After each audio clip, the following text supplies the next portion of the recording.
Good afternoon, everyone. Welcome to our Inoco webinar. The topic of today is how food retailers and brands can unlock value using farm-level data. The grocery retail industry has big challenges when it comes to decarbonization. These challenges include making supply chain greener, using eco-friendly packaging, reducing waste, saving energy in stores and in the warehouse, and reducing emission from transportation. To achieve those goals, food retailers need to collect an enormous amount of data, especially data from their supply chain, which usually represent the biggest part of their total emission, the famous Scope 3 emissions.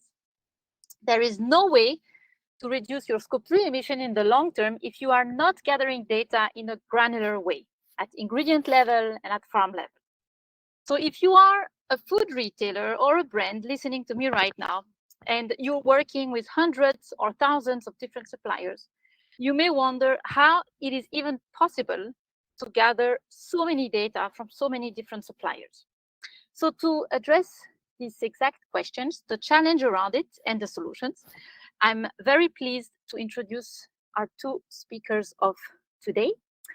Maybe let's go to the next slide. Perfect. So Heinz Flatzninger is Head of Emission Value Management with DSM Firmenich, and he's based in Austria. Heinz holds a degree in business administration and did his PhD on the subject of emissions trading. He started his career in the consulting sector, energy and banking, and joined Erber Group in 2003.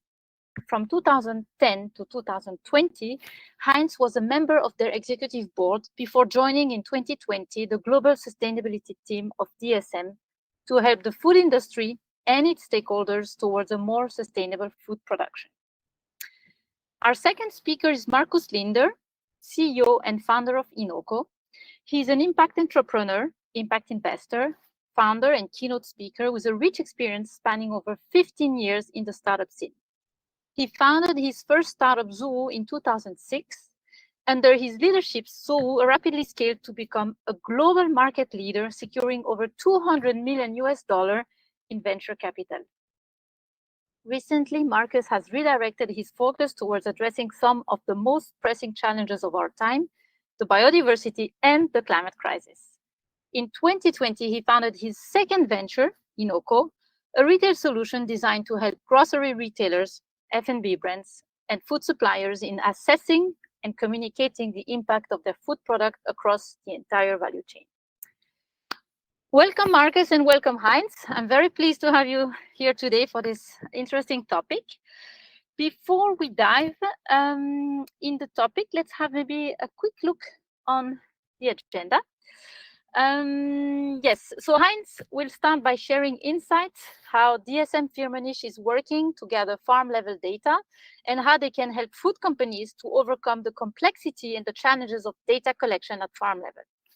Then Marcus will take over. He will explain how Inoco can use those farm-level data to calculate the impact of any food and beverage product, and most importantly, why those data are so important to make concrete steps towards Scope 3 reduction. If you have any question during the webinar, feel free to drop your question directly in the chat at any time. You won't bother. We have scheduled a 15 minutes Q&A session at the end, and we will make sure to answer all of your questions. So Heinz, the stage is yours. I'm super happy to see we have people from Brazil, South Africa. It's really amazing. Yes, hello. Thanks a lot, Elaine, for this nice introduction. Hello to everybody. A warm welcome also from my side. And I would like to give you a bit of an overview and our thoughts here on the impact of farm data on, of course, the farms as such, but also along the full value chain. How does it drive business, and also how can we improve it? What can we do about it? Before stepping into that, I would like to give a short introduction on who we are. So we at DSM Firmenich, we are an innovator in nutrition, health, and beauty, and we work with customers along the full value chain, particularly in the food and feed sector, providing our solutions, providing our services, providing our services along the full value chain. So starting from from the agriculture sector down to processors and also retail sector. We have another focus of us is also, of course, sustainability. So we help our customers also on their journey to be more sustainable, so to measure footprints and also improve footprints. At DSM Firmenich, we currently have around 12 billion euros of sales and around 30,000 employees.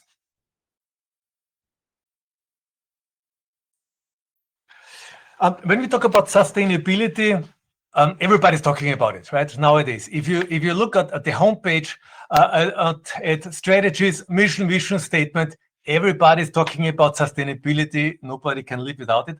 But when you look a bit behind the curtain, you see the situation looks a bit different, right? There's still quite a lot of companies out there seeing sustainability as a burden, as just a reporting requirement, using it for marketing purpose.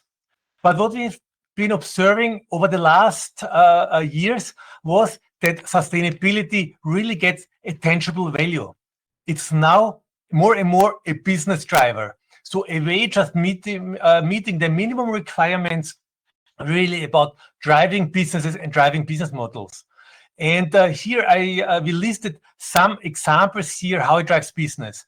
So it starts with own commitments and also commitments over the value chain. What is the overall footprint, the overall environmental impact of my product?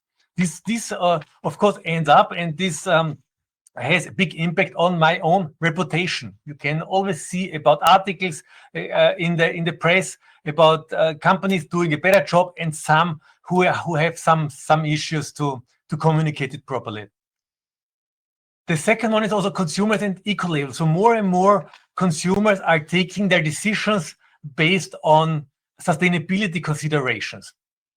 The so-called eco-label topic evolved to show at a glance what is the environmental footprint of my product. Of course, you also needed sustainability data. You also need for reporting. So we also call it a license to operate. This is an absolute basis and the basis requirement. What we also see more and more in the last years is that banks increasingly steer their capital based on sustainability requirements. And also here that the KPIs, so the indicators they request, are getting more and more tangible. It's not enough anymore to tick a box saying, I have a sustainability strategy. So you need to prove it. You need to prove what is my sustainability strategy and how do I improve it and how do I measure it. And of course, another important driver is operational efficiency. There are also a lot of examples where we see sustainability also improves my financial results in my operations. So I need less input, with that less cost, with that more profit. But what all these business drivers have in common, they need data. They need data and they need good measurement practices, and they need data based on the individual company, based on the individual producer. And we also see that sustainability is it drives the market value of companies.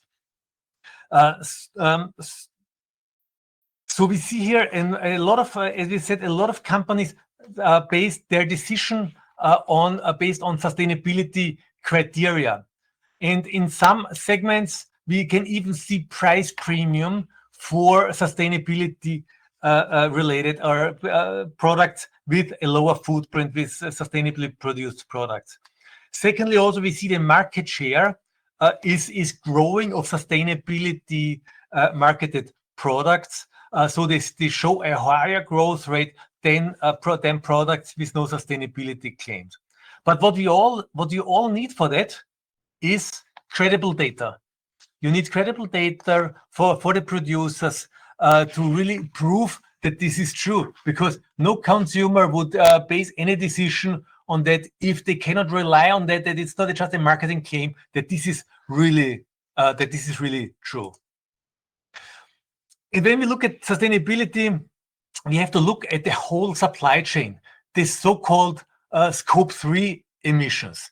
So meaning that it's not only your own emissions, you also need to consider the emissions of the product, starting from the very first steps of producing, so on your supplier side, and ending up somebody is consuming, somebody is using the product, so including the full footprint. Just to make sure also that everybody is aware, probably all of you or most of you have heard about the scope 1, 2, 3 definitions, just in a nutshell, that everybody here understands. So scope 1 is my own emissions I have in my operation. Scope 2 is considers the electricity and the purchased electricity as emission factor. And the third, the scope 3 are the indirect emissions, so meaning also all administrative emissions around what I have, but also, as I mentioned, the supplier and the consumers. And when I look, for example, at products, at food products, we see that a big part of the emissions footprint is originated already on farm level. So we see here more than 90% of the footprint in overall is scope 3 for the downstream players, for a retailer, and 50 to 80% is produced on farm level. So this means farms and agriculture is a very important sector to drive to drive and lower and improve my footprint. So that's one of the main reasons why also the downstream players, why also processors, retailers should be very well aware how to collaborate, how to work together with the upstream, so with the animal protein producing sectors to improve the footprint here. And now let's hand over, Elaine. We have prepared a poll question, right? Exactly. So in order to also get a little bit of feedback from the audience, we will ask a few questions, very simple. But the first question is, which footprint does your organization currently measure? Do you measure scope 1 and 2, scope 1, 2, and 3, or maybe none of it, or maybe you're not sure? So you will have the question appearing on your screen, and you should be able to answer those questions. If you go into the poll on the chat, on the top bar, you will see poll, and then you can just you should be with, let me see. It has appeared. Okay, so just answer the questions. I'm very curious about the answer.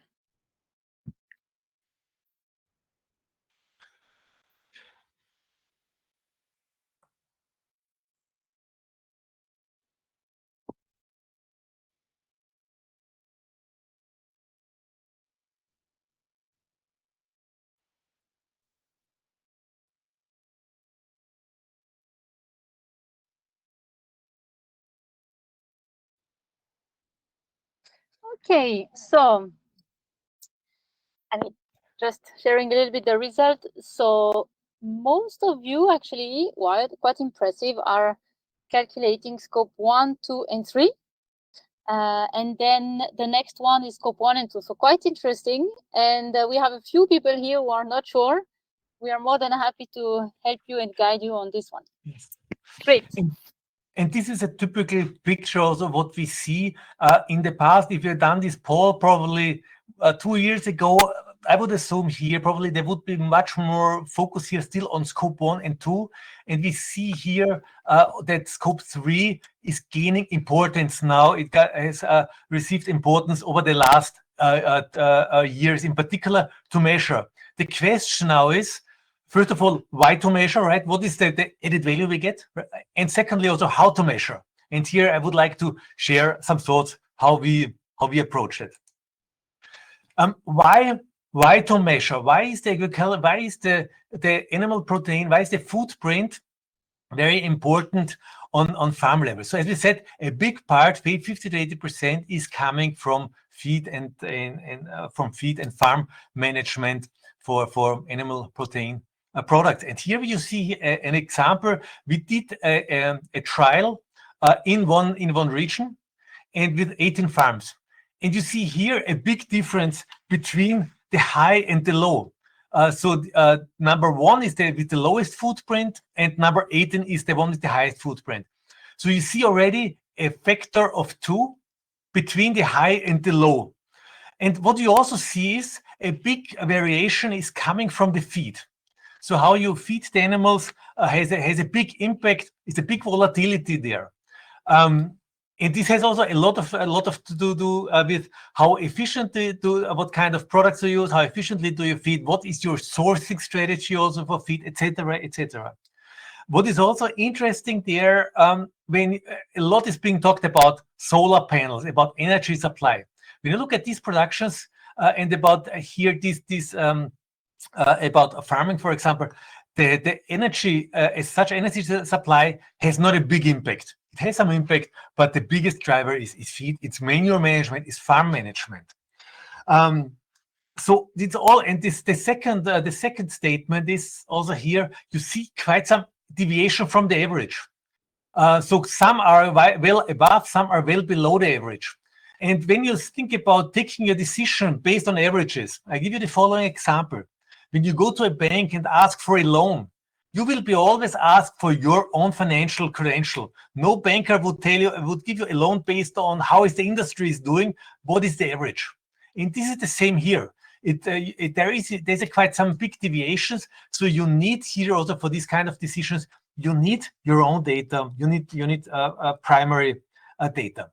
And what you also see is due to this big differentiation, it also helps to differentiate. So the ones who are more sustainable can differentiate, can position compared to the others.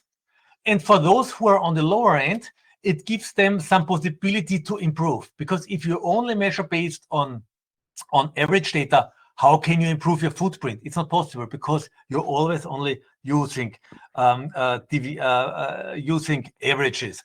So this shows a bit the picture. Why is it also important, and what is really the impact here on the credibility of your footprint? Also, if you are if you're a processor, if you're a downstream player, if you're a retailer, when you use or don't use primary data on farm level.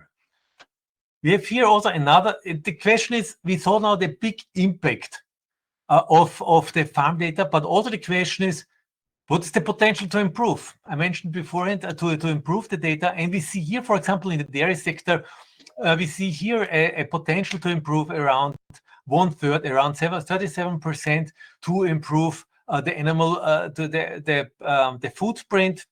So by improving the animal productivity, by using methane suppression approaches, by improving animal health, by improving shelf life, reducing waste, etc. So it's already 1/3. When you think about the share, right, 50 to 80% is coming from the farm for the footprint, and here you have a 1/3 reduction potential. This already reduces a lot for this product category. And it's not only for dairy, right? We see this also in other sectors as well.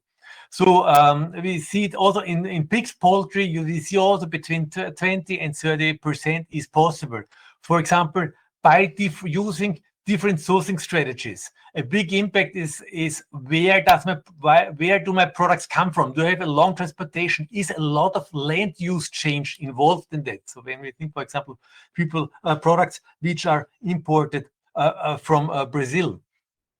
Using, for example, products like enzymes to replace high sustainability food products with a high footprint with products containing a low footprint, etc., etc. So there are a lot of different activities to improve it. And the good news is these initiatives can be implemented with relatively low effort. It's very fast. These kind of changes are very fast, and you don't need big investments. So this is possible, but you need to know the data. You need to know the footprint based on which you can improve it. And often we hear then the question, so, but I don't have the primary data available. It's very difficult to get. And we say to get primary data is the journey. And when we talk about primary data, we also see this is the data from the individual step along the value chain. For example, when we talk about primary data in agriculture, this is like the feed composition, this is the manure management, this is in relation of input to output. So really, this is the electricity supplied, etc., for this specific farmer. And for us, the message is always you have to start somewhere, and to use and to have, for example, start with some farms, start with some information you have, then get more information on the farm management practices, having more and more information there on the feed composition, starting with macro ingredients, so with the ones which having a high footprint and only a few number of, and not a lot of the detailed full feed composition. And also then, of course, over time, expand the number of years. And it's not the purpose to get 100% of primary data, because you will see it's getting inefficient. At a certain stage, you need to say this is the cost benefit does not justify. It's good enough to go here to measure the footprint. Now let's hand over to the second poll, Elaine. So what challenges do you face in using more primary data? We can choose up to 3. Time and cost of data collection. That's certainly a big one. Availability of data from suppliers. Additional primary data is not required. I'm not convinced to do it. I do not know where to start, or because of data confidentiality consideration, or maybe other reasons. So go ahead. And while we were just waiting for the result, Heinz, I have to say it really echoes what we hear also at Inoco. This that you need to really go into granular data if you want to take actions. And we're going to see that again with Marcus a bit later, but I couldn't agree more on the slides that you showed before, that there are some really reduction paths, but you need for that to have the proper data. Okay, so let's see the results so far. Wow. Okay, so the majority are saying availability. So we have, I mean, when I say majority, 93% are saying availability of data from suppliers. I can hear that. And 46% time and cost of data collection is also a big one. And the last one, data confidentiality considerations. How does it sound to you, Heinz? This sounds very familiar. Yeah. I think I think many companies know they would like to go with primary data. It's a bit of logic also. I mean, I think many companies are not aware the impact it has. If you really know that the primary data, but also it is of course something. It's a project, right? To define at least also to identify here and to collect the data the first time.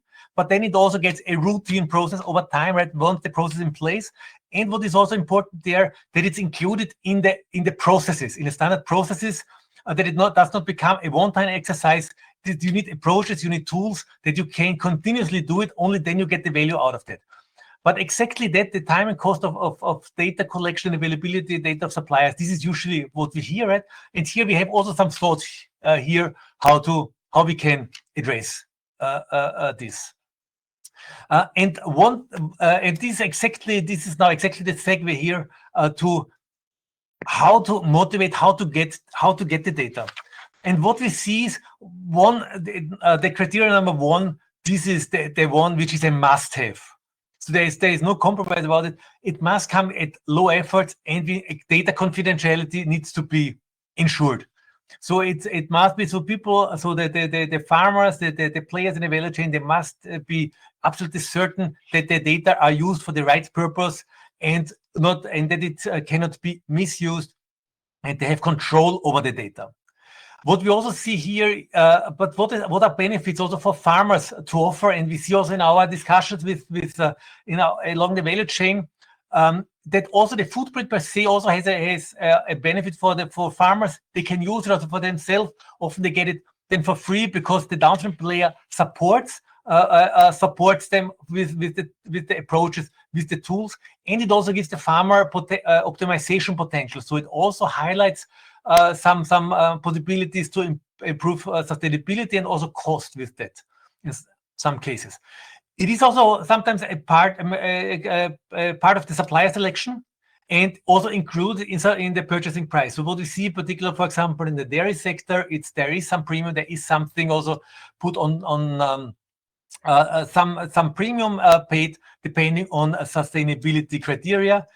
Farmers are trained and educated, and it's also about the reputation of the agricultural sector. And we should not underestimate this point, because we see often the agriculture in getting a bad press about the environmental footprint it causes, and it causes some footprint, so no doubt about it. But agriculture is more a solution than a problem, because as we also demonstrated before, there is big potential also to reduce the footprint even further. But what it requires, and this is also a bit back to what has been also raised here, as it's difficult to get the data. It requires collaboration, right? How to make it happen, and how can it work? How can such an approach look like? For example, first of all, you need to know about what you would like to achieve. When you need to have a strategy in place, and you need also to understand your processes in the supply chain. This is an absolute must before you start with any measurement. You need to define minimum criteria, minimum number of suppliers to start with data. It's a journey, as we said. You need to identify other incentive, because everybody needs to have a benefit out of that. If somebody has no benefit, it will not work, right? They could be different. I showed some on the previous slides. You need to define implementation approach, then how to measure training, start with a small pilot and roll it out. Just for here as an example, also we are working in that direction, providing here a tool and approach how it can be measured. So we work here, and we work with Sustel in the market of Sustel. Here, based on primary data, it covers multi-species. It's compliant with the major methodology with in the EU, and also globally. It's ISO certified. It's automized, so to keep the effort as low as possible. It's scalable, so you can easily also scale up to additional farms, additional animal species. It's connected to ecosystems, so we're also working with banks. We're also working with eco labels in order to get the outcomes to unlock the value about reporting, about efficiency, about eco labeling, all what we said on the first slide, and also of course link it to financing and to the reputation. This is what it looks like in practice. So you enter data, you get a footprint. Besides carbon, also water, land use change, and others, and then you can stimulate it and make dashboards out of that. So that is already my concluding slide. So feed and farm management has a big impact on scope 3, and there is also a high reduction potential there, but it requires primary data, it requires good measurement, it requires collaboration and incentivization along the value chain. And of course, we are happy to support you on this journey, and happy also for further discussion if you want to reach out to me via email or LinkedIn or via other channels. So thank you very much, and looking forward to also to the next presentation and to the Q&A. Thank you so much, Heinz. There are so many things that you say that I can relate as a Chief Marketing Officer from Inoco. We hear this all the time. I will now give actually the word and the stage to Marcus. And also, I would really like to invite you all to ask questions in the chat. It's a complicated topic, and I'm sure you have questions. You don't bother, just really ask them, and then we will make sure to answer those. Marcus, the stage is yours. Yeah, perfect. Heinz, also, thank you very much for the great and insightful presentation from my side. And now I'm really trying to also build the link to what we do at Inoco, and how that primary data influences in the end what we do. So Inoco, just for those of you who don't know us, is a software as a service company that provides solutions to grocery retailers, food and beverage brands, and we help companies to assess the impact of their food and beverage products on carbon, as well as other impact dimensions at scale for thousands of products. What we see is, and I would like to focus a bit more on the downstream side, on the grocery retailers, that they're really increasingly feeling the pressure to act, because consumers want them to really give them insights into which products on the shelf are more sustainable, want to get help in terms of choosing more sustainable products. Employees are increasingly wanting to be part of an organization that's part of the solution, not part of the problem. Investors are, increasing pressure towards becoming greener, and obviously regulation is kicking in at a very fast pace. Everything started off with Science-Based Targets Initiative, but now I'm hearing an echo now. I hope that's Yeah, fine Heinz, again. can you mute yourself? Thanks. So basically, we are seeing now EU regulation like CSRD kicking in, and the pressure is really increasing onto the industry. I think we've already heard that our food and beverage consumption and production is responsible for a third of the global greenhouse gas emissions. And from the perspective of the retailers, it's important to understand that 90% plus of those emissions come from scope 3. So 90% of the emissions is not about, the trucks they're using to transport the food or the electricity they are using at store, but it's about the food and beverage products largely at the shelf. And as Heinz also already mentioned, it's very important to understand that 2/3 of those emissions that arise from global food systems really come from land-based sectors, so from agriculture, land use, and from land use changes.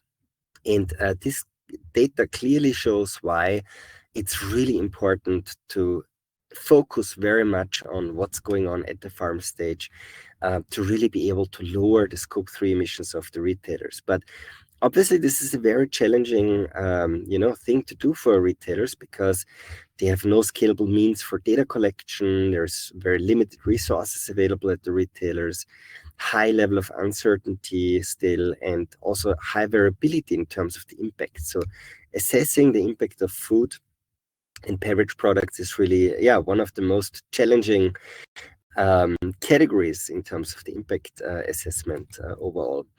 And what retailers do today is they usually use category averages to assess their scope 3 emissions. So that basically means that every pasta sauce at the shelf gets an average value assigned to it, no matter whether this product is full of vegetables, full of cheese, or full of beef. And that's totally enough from a pure reporting perspective for CSRD or for SBTi. But the problem with that approach is that retailers are really stuck with their scope 3 emissions because no matter whether their suppliers are switching to green electricity in production, whether they're switching to deforestation-free ingredient suppliers, no matter what kind of steps they're taking upstream to lower the impact of their products, those values and those scope 3 emissions always stay the same. And this is obviously a key challenge from the perspective of the retailers and also from the perspective of the brands in the space. So now we have a poll question, another question prepared for you. I think... Yes, so rate your knowledge of product climate footprint assessment on a scale of 1 to 5 stars. So where 1 is the lowest and 5 is the highest. Do you know what product climate footprint assessment is? And maybe have you already done it? This is a very straightforward question, so shouldn't take too long. Okay, 5 stars. Yeah, okay. Most of the people, 40%, almost half of it. Okay, now it's refreshing. Okay, so on average, people right now have voted 3 stars. So they know a little bit about this, but not entirely. So this is perfect, Marcus. So the webinar is useful. Perfect. Go ahead. That sounds great, but I'll continue right away. So basically, the grocery retailers have 4 big levers which they need to pull to really ultimately reduce their scope 3 emissions. On the one hand, they have to improve the environmental impact of their own private label brand products. And this is huge. Some retailers, have up to 70-80% private label brand products. The second big lever is to really incentivize their A-brand partners, the brand partners to decarbonize their, third-party brand products. And the third important lever is really to engage with consumers, help consumers to transition towards a more climate-friendly, but also typically healthier diet. The fourth lever that's a little bit out of scope for us is really to implement action to reduce food waste. But those are, in essence, the four big levers the retailers have to lower their Scope 3 emissions. And whatever retailers do, that has to be seen in concert and in parallel. What we at Inoco basically do is we allow the grocery retailers as well as food and beverage brands to start assessing their products with the data they have available today, which is basically, the product data and nutrition data. And we have our own Inoco impact database in conjunction with our Inoco platform, which we use to assess the impact of thousands of food products at scale. We provide a consumer-facing reporting value, and we obviously provide the reporting value for CSRD, SBTi, but we also enable then the retailers and brands to step-by-step improve their results, become more accurate with the assessment by incorporating more and more primary data over time. So how does this work in practice? Initially, we start with the public data that's available on pack. So the ingredients, the nutrient values. Let's assume this is a cocoa drink here, for example. We have basically a piece of technology that allows us to re-engineer the composition of that drink. So how much milk is in there, how much cocoa is in there, how much sugar is in there. And then we initially use conservative factors for all the ingredients that are within that product, but also for all the processes that go into the production and distribution of that product. And initially we add a conservative overhead, like a margin of safety, whenever we use, secondary data. And that ultimately creates a very strong incentive upstream towards the brands, towards the suppliers, ingredient suppliers, to provide us with more and more primary data over time. Because the more primary data we get, we can remove that conservative margin of safety on top of the secondary data. And that really drives that development, and then is a big push towards a requirement for more and more primary data.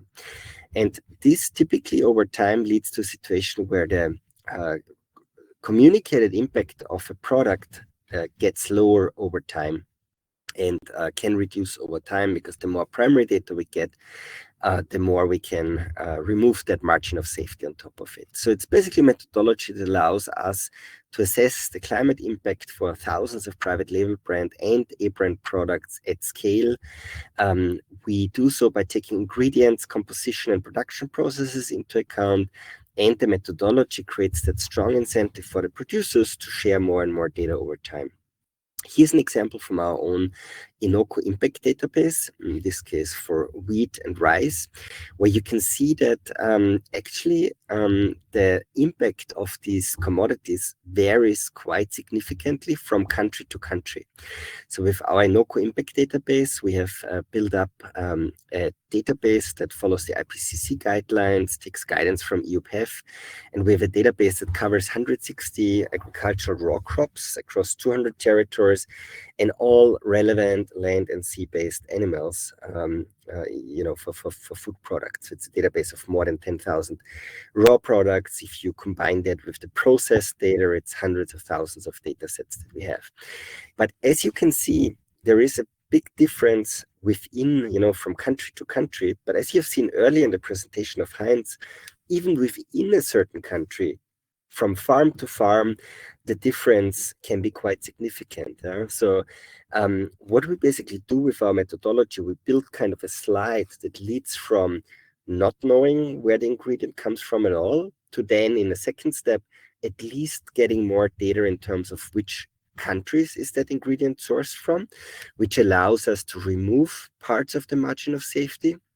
But ultimately, if a brand wants to reach the best level, they need to provide us with primary farm level data, which ultimately allows us to leave away the margin of safety, the conservative add-on entirely, and ultimately, has a very high chances for the producers to get towards an as accurate as possible, but also as low as possible result, because the more primary data we get, the more we can leave that margin of safety away. And the reason why we do it is because on the one hand, Can I interrupt you 1 second? Because Yeah. we have a question exactly about this. So I think it's the perfect moment to answer this. I usually take the question at the end, but so Alvaro is asking, soybean production in Brazil is always linked to deforestation, but in large parts of the country, this is not true, like in the southern parts. Are these differences being considered, or all soybean from Brazil is considered the same? So basically, it's a bit what you were saying. Can we Mhm. make some difference of deforestation within the same country? So, to a certain extent, territories within countries are considered, but here we rely on FAO-stat and different databases that are kind of typically country specific, but in some cases they go deeper. I would not be able to tell you what the situation looks like for soy in Brazil specifically, but in the end, what our key message is, it's really core, or it's really important to go down to the farm level data, because obviously deforestation, yeah, plays a huge role here, and also for soy in Brazil.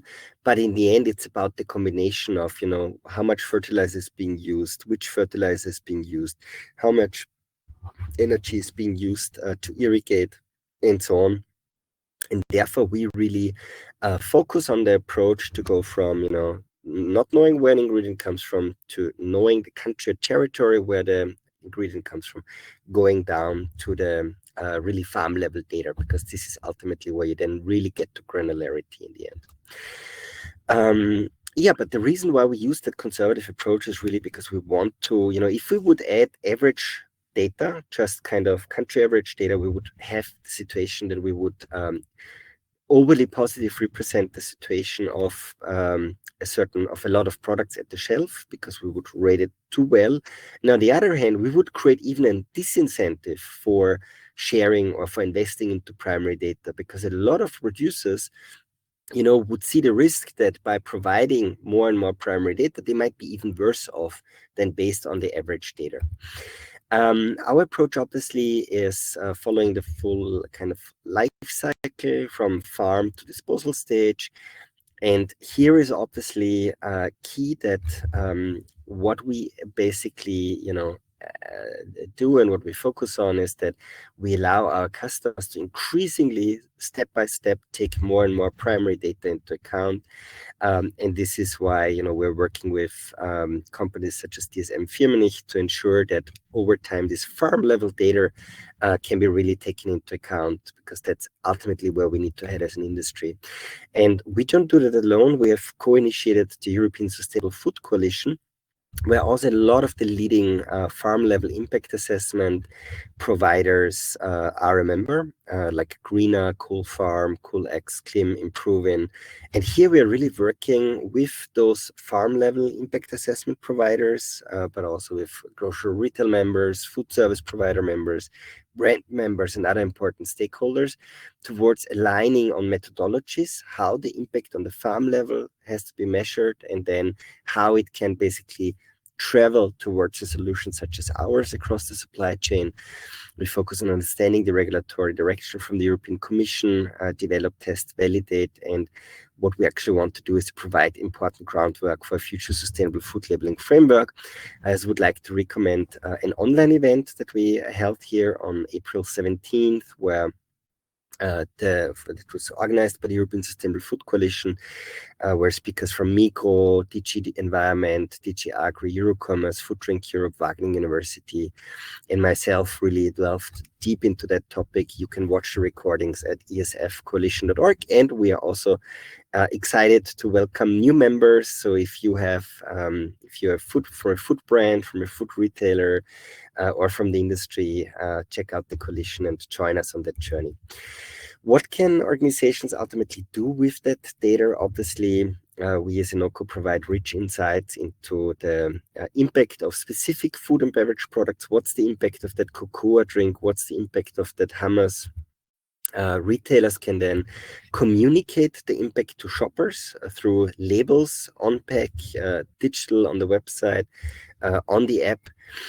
They can obviously make the impact, the product scannable and communicate the impact on, in their digital apps on their websites, recommend more sustainable alternatives, and really help consumers to ultimately fund with their investment decisions or with their purchase decisions more sustainable products that invest into helping farmers to transition towards a more sustainable agricultural practices. But retailers can not only inform consumers, retailers also have the opportunity that they can engage with thousands or millions of consumers over a very long period of time in tiny little steps. They can pick us up wherever we are in our journey towards a more sustainable consumption and help us to take action into the right direction through content, challenges, and through providing us feedback in terms of how we are doing. This would be an example of one of our brand customers, Sunflower Family. They're basically printing our label onto their own products, where you can then see from A to E how the product is performing on climate, animal welfare, nutrition. But we also provide you as a consumer with so-called impact insights that inform you about the good and the bad about how a product is performing. Or this would be an example from Albert Heijn, the largest grocery retailer in the Netherlands, who is using our technology to communicate the product climate footprint of their private label brand products towards consumers, and where you as a consumer can now see what's the difference of putting onto your bread like a nut spread or a cocoa spread or a jam, and can learn more about the impact of these choices and compare food products within but also across categories. So this is really the direction that retailers are taking here increasingly. Where do we see this whole thing moving? We as Inoco believe it's very important to not just look at climate, but to really look also at dimensions like biodiversity, animal welfare, social fairness, nutrition, and help consumers to get a better understanding of the impact of their products alongside those dimensions. We basically build a platform that allows grocery retailers to assess the impact of their thousands of products across different dimensions. We enable them to report with confidence on Science-Based Targets initiative, but also CSRD and similar standards, really taking into account the composition, the ingredients of products, taking into account what's happening upstream. We allow them to communicate and engage with their consumers so that they can help them to achieve their goals by changing their diet. And also we invest into enabling our customers to optimize their products. So to collect more and more primary data from suppliers, ultimately, where do the ingredients come from? What's the electricity mix at the production? And basically increase the transparency that we are aware, the quality of the assessment of the products. And as the topic data, confidentiality was addressed earlier, one important role that we can play here is to really, receive primary data from the different stakeholders along the value chain without sharing that data downstream. Obviously, no food brand wants to have the retailer to know all the detail about their supply chain, know where the ingredients come from, because that would allow them to create the product with private label brand products. It would allow them to get insights into the pricing strategy. But we can basically play that role that keeps that data in confidence, assesses the products, communicates the benefits or the impact of the products towards the retailers without sharing the sensitive data. That's a very important role that we can play here ultimately. And with Optimize, we really focus on recommending steps that retailers, their suppliers can take to reduce the impact of products. Yeah, poll question 4. Ellen, what do we have? Are you already collecting any kind of data for your PCF? So public supplier data, any kind of data? So please answer with yes, collecting extensively, so more than 50%, or only specific types of data, so less than 50%. Or no, I'm not collecting data, but I'm planning to start soon. And the last no, and I have absolutely no plan to start. So we just take 10 seconds to answer those, and then we have a few more questions also in the chat. So the result is, wow, so we have 42% of the voters now, even 50 now, okay, it's moving, that are collecting extensively, so the data for their business, and 40% only specific. Okay, so it's still moving. Yeah, so the majority is collecting either extensively or only specific types of data. So Marcus, are you surprised? That's great. No, that's great news. Not surprised. It's great news, and it's also I'm also glad to see that nobody selected no, and we have no plans to get started at all. So yeah, looks like our audience is really on the right track here. That's great to see. Yeah, just to sum up, in terms of the solution, what are the USPs? It's basically a highly scalable solution that allows grocery retailers and brands to assess their thousands of products at scale. We we do not only focus on climate, but can take other impact dimensions into account. We do not focus just on this quantitative assessment, but also provide consumers then with insights, impact insights that allow them to understand why, what's the benefit of choosing a more sustainable product. And we really help our customers to engage with their consumers. And basically really are very well positioned as a thought leader through our role as the co-initiator of the European Sustainable Food Coalition, which ultimately allows us to really, understand and influence where this whole journey is moving here, especially here in Europe. And this is something we're obviously very excited about. And that's it from my side, Elaine. Yeah, go to the next slide. Exactly. So just for everyone here, if you are interested, then you can see the other webinars on the website. Okay, let's take the time now for the Q&A. Next slide, Marcus, Q&A. Okay, so first of all, I have just a comment from one of the person. So Alvaro, who asked about the soya in Brazil, improving the information on regionalization, especially in big countries, is something urgent. Otherwise, calculation of impact of feed use can be quite misleading to take an approach that is not technically correct. I mean, I think we all agree on this. Heinz, do you have something you want to add on this one? No, I think you summarized it very well. All these databases are continuously improving and being worked on. This is exactly the topic of today. It's about primary data. So the more we know, the more we can localize. Okay, a very interesting one. Collecting and analyzing data costs money, as well as improving Scope 3 emissions. Which part in the chain should, in your opinion, and I'm asking you both, you may have different answer, pay this bill? Who should pay the bill? Who wants to start? Heinz, go ahead. Happy to start. Happy to start. I would start it with that.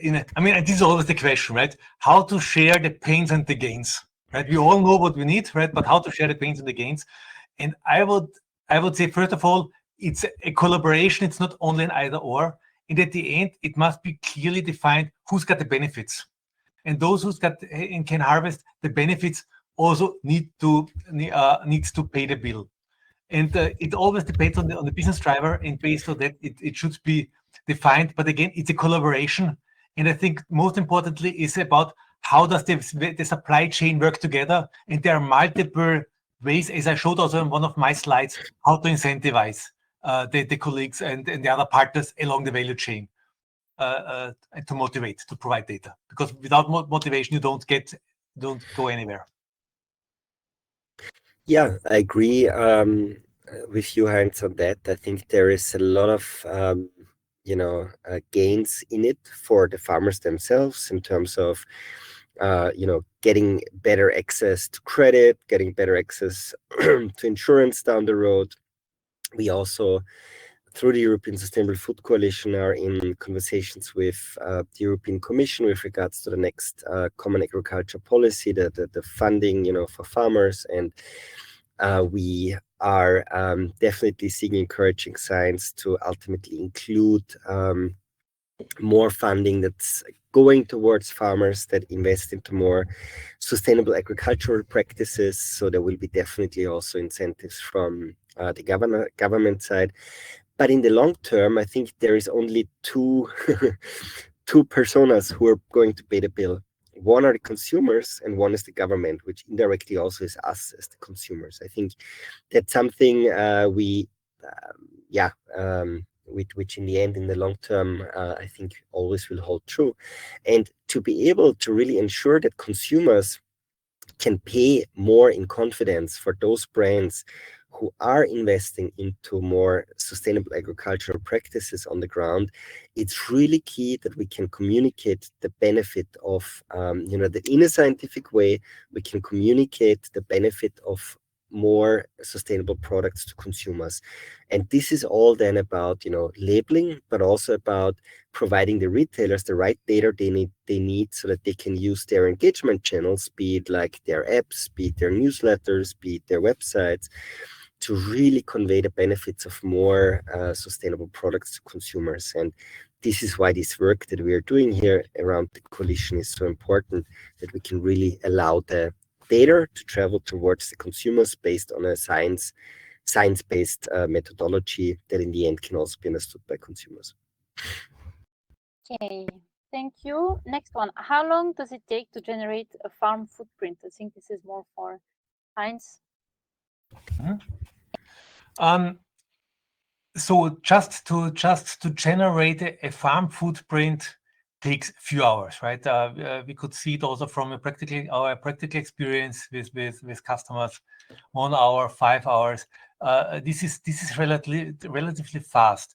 Of course, what can take a bit of a time is to collect the data, because also the farmers don't have all the data at hand, just out of a system. They usually have the data. And in particular, they have the data good enough to start with measuring for primary data. But this may take then a bit here or there, having questions then, or aligning with maybe some farm advisors, with some other partners to get some data, with also the ones who delivering the food, the feed. But just the data is few hours, and the run through time in our experience is then between so roughly around 2 weeks, 3 weeks. To have it completely done. Okay, interesting. So some of our people in the audience thinks farmers are gonna pay the bill. I could imagine it was a little bit a hot question. This does not necessarily mean, right, that the farmers pay the bill. I mean, of course, the data as such can only come from the farm, and also the farmers own the data. I think also what Marcus said is very important, to ensure data confidentiality. So nobody, also no farmers, no feed mills, provide the full feed recipe along the value chain to measure the footprint.